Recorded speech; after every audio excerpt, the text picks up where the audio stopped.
అవన్నీ రాజశేఖర రెడ్డి గారు చేయగలిగాడు అంటే దానికి కారణం ఇక్కడ తన తమ్ముడు కడప జిల్లా వ్యవహారాలన్నీ అంత చక్కగా చూసుకున్నాడు కాబట్టి.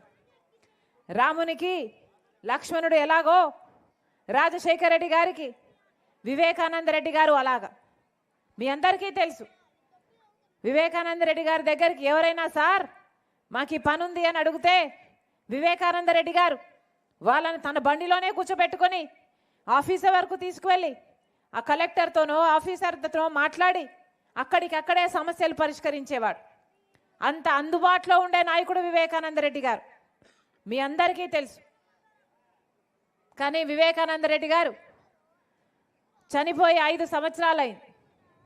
చనిపోలేదు, చంపేశారు, హత్య చేయబడ్డాడు. గొడ్డలితో 7 సార్లు నరికి ఘోరంగా క్రూరంగా గొడ్డలితో నరికి చంపితే ఆ రోజు ఆయన తల మీదున్న ఎముకలు కూడా కనిపించాయి, మెదడు కూడా బయటికి వచ్చింది. అంత ఘోరంగా క్రూరంగా చంపారు. ఆ రోజు తెలియదు మాకు చంపింది ఎవరు అని. కానీ ఈరోజు 5 సంవత్సరాల తర్వాత సిబిఐ ఎంక్వైరీలో స్పష్టంగా తేలిన విషయం, సాక్ష్యాలు ఆధారాలు అన్నీ చూపుతూ సిట్టింగ్ ఎంపీగా ఉన్న అవినాష్ రెడ్డి గారి హస్తం ఉందని, చంపించిన వారిలో ఈయన ఉన్నాడు అని సిబిఐ స్పష్టంగా చెప్తుంది. మేము చెప్పటం లేదు, సిబిఐ చెప్తుంది. గూగుల్ టేక్అవుట్ మ్యాప్స్లో చంపిన వాళ్ళు అవినాష్ రెడ్డి గారు అంతకు ముందు రోజు ఒకే లొకేషన్లో ఉన్నారు, అంతకు ముందు రోజు కలుసుకున్నారు, ఆ రోజు కలుసుకున్నారు అని సిబిఐ చెప్తుంది, సాక్ష్యాలు చూపిస్తుంది. అలాగే ఫోన్ రికార్డ్స్ చంపిన వాళ్ళు అవినాష్ రెడ్డి గారు మాట్లాడుకున్నారు, అంతకు ముందు మాట్లాడుకున్నారు, ఆ రోజు కూడా మాట్లాడుకున్నారు అని సిబిఐ కాల్ రికార్డ్స్లో సాక్ష్యాలలో చూపిస్తుంది.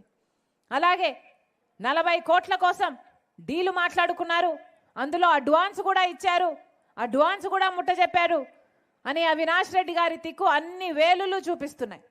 ఇన్ని సాక్ష్యాలు ఇన్ని ఆధారాలు ఉన్నా కూడా ఈ రోజు వరకు కూడా వివేకానంద రెడ్డి గారు చంపించిన వారికి ఈ రోజు వరకు కూడా శిక్ష పడలేదు. చంపిన వారికైనా చంపించిన వారికైనా. ఎందుకు అని అడుగుతున్నాం.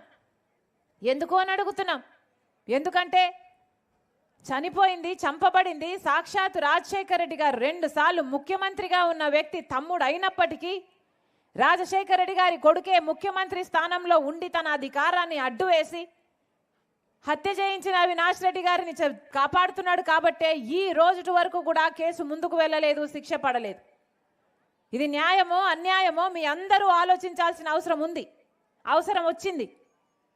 కర్నూలులో సిబిఐ అవినాష్ రెడ్డి గారిని అరెస్ట్ చేయడానికి పోతే 3 రోజులు కర్ఫ్యూ వాతావరణం సృష్టించి భయభ్రాంతులకు సృష్టించి పోలీసులంతా మూకలను పెట్టి వాళ్ళ గుండాలనంతా పెట్టి అవినాష్ రెడ్డిని అరెస్ట్ కాకుండా అడ్డం పడ్డాడు ముఖ్యమంత్రి జగన్మోహన్ రెడ్డి గారు.